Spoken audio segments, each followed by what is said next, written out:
Hello. I want to talk today about how we deal with others when they have really divergent views from ourselves. And I want to offer some thoughts that have helped me stay connected to people when I experience that. For a while, it's been getting harder and harder to find common ground with people, to have civil conversations when we disagree. Family members who voted on opposite sides have stopped talking. Facebook conversations have become more angry and rude. People who disagree are now the enemy rather than people with just different opinions. And this has become a pattern. It's causing more conflict about gender issues, race issues, immigration, climate, religion. And in one way, it's natural. When what you say disagrees with what I believe, I feel threatened. And as the divergences grow, I feel more threatened and I'm more likely to lash out. And because we increasingly live in echo chambers of like-minded people, when we hear that other opinion, it can more easily feel like it is just way out of line and will respond differently than our best self might want us to. So I want to offer a framework of New Church teaching that might help with how we can view some of these opinions in a more constructive way. New Church teaching says that people who are trying to be good are like one collective person. And each of those people is like the different organs in the body. And we talk about this way already. He's the head of the organization, she's the brains of the organization. The police are the long arm of the law. I'm the one who does the legwork, she's the mouthpiece. Inspirational people touch the heart. So this is part of our ordinary way of thinking about things. Now, I said all good people are part of that collective body, and maybe your internal conversation has already been, yeah, but what about those people who aren't? And that's a good point. You are right. But for now, let's start by talking about good people who you disagree with, and we'll get back to those other people at the end. I believe that when we see differences in people, we easily see the threatening rather than useful variety. Using our body analogy, the eyes tends to think about everything as being about perspective rather than needing to see things differently.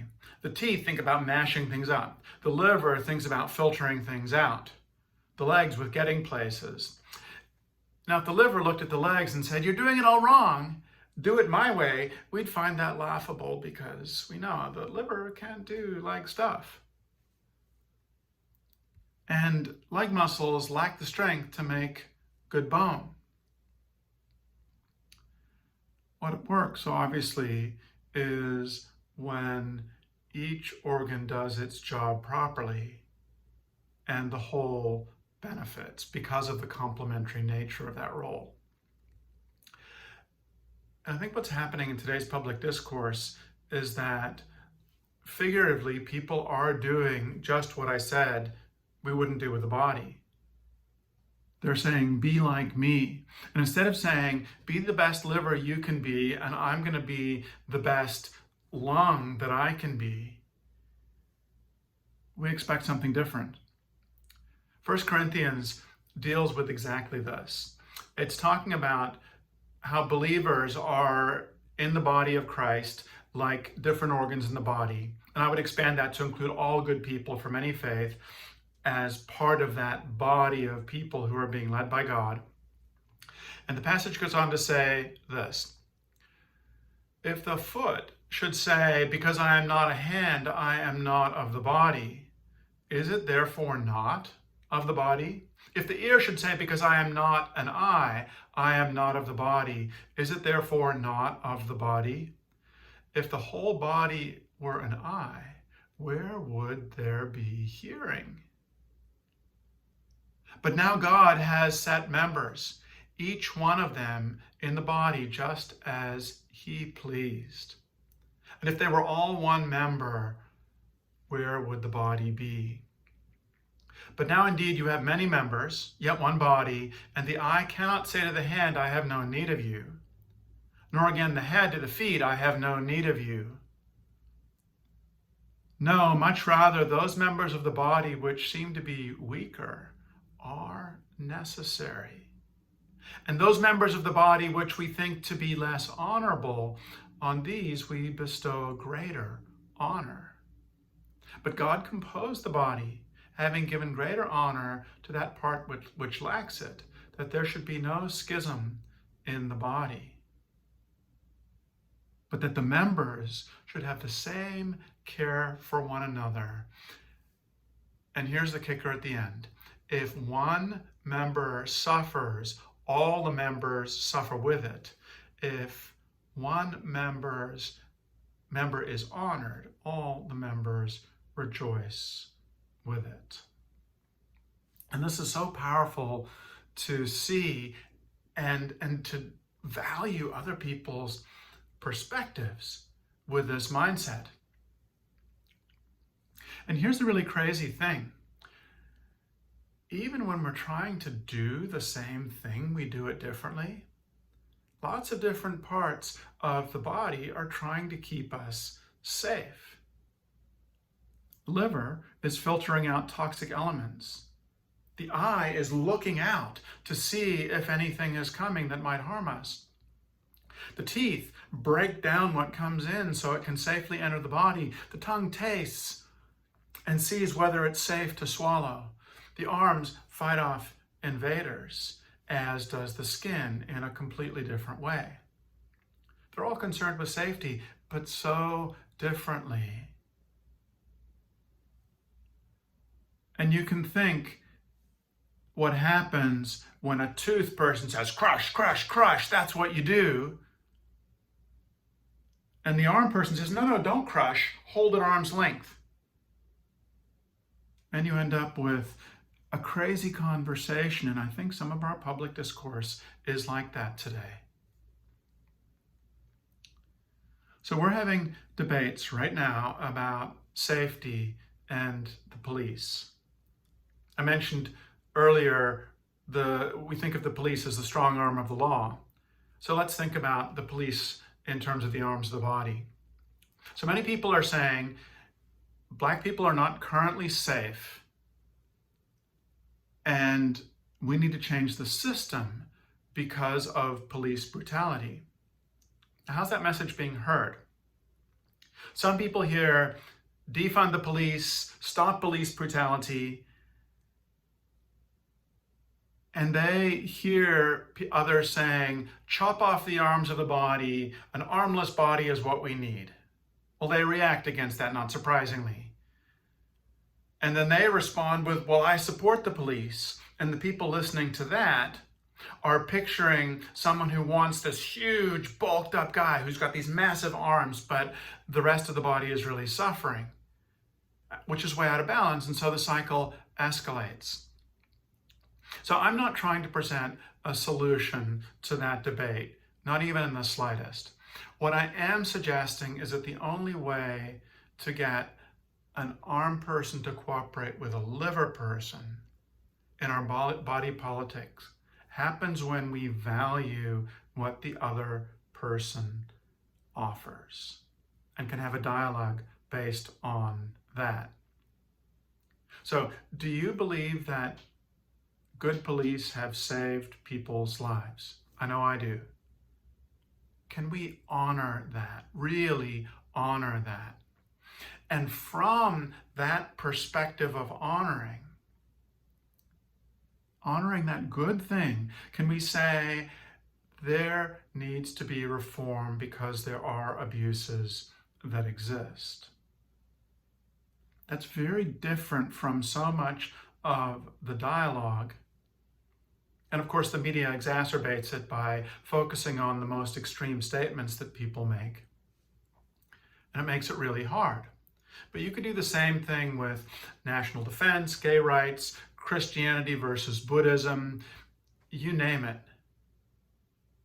To what extent are we looking to the good that the people on the opposite side of this discussion are striving for?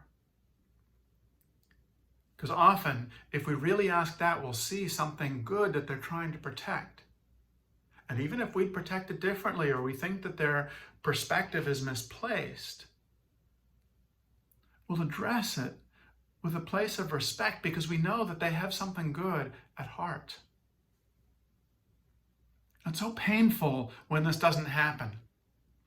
I would guess that you've had people, just like I have, put a way worse interpretation on what you said or did than you think is fair.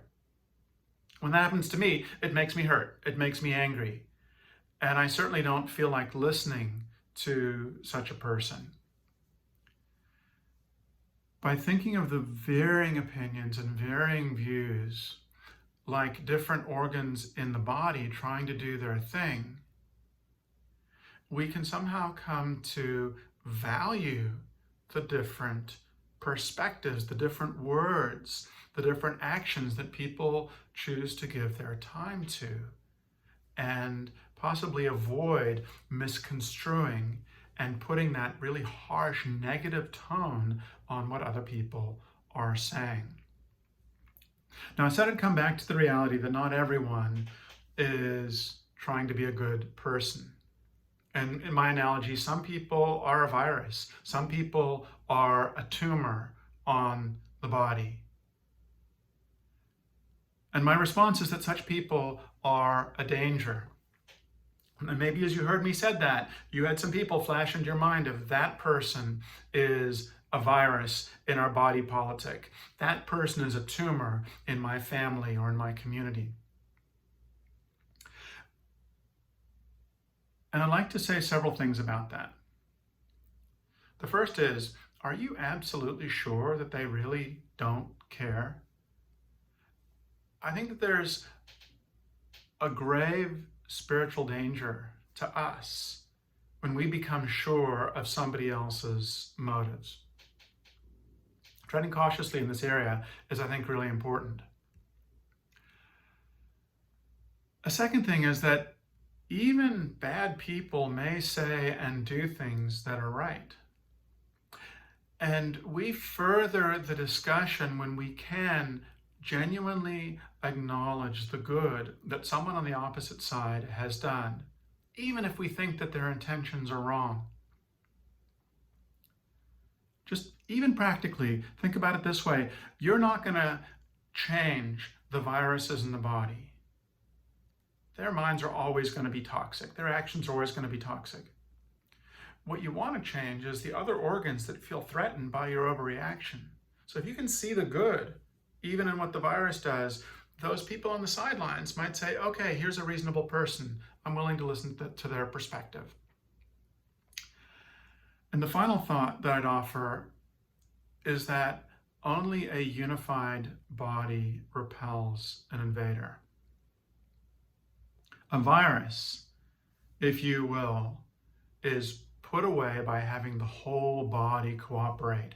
And when the body is at odds with each other, with different parts of itself, then opportunistic infections come in. And I think that's exactly what's happened in so much of our public discourse right now. And the only way we can do that is to push away the thought that, well, if that half of the country just went away, we'd have a great country. That is a sure way to have all the opportunistic infections come in and kill this country, kill our communities, kill our families. Can we find a different way? Maybe you've had the experience of being in an argument with someone, maybe even a really serious argument, and then finding out that something really bad had happened. Maybe that person's brother was in a serious accident and on life support.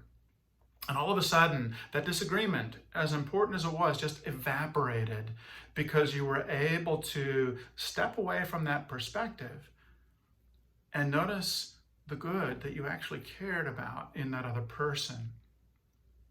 My dream is that we can start looking at others that we disagree with and look first for the good in them. Because that is what happens when tragedy strikes. And wouldn't it be nice if in our country or in our communities or in our families, we could do that before the tragedy strikes.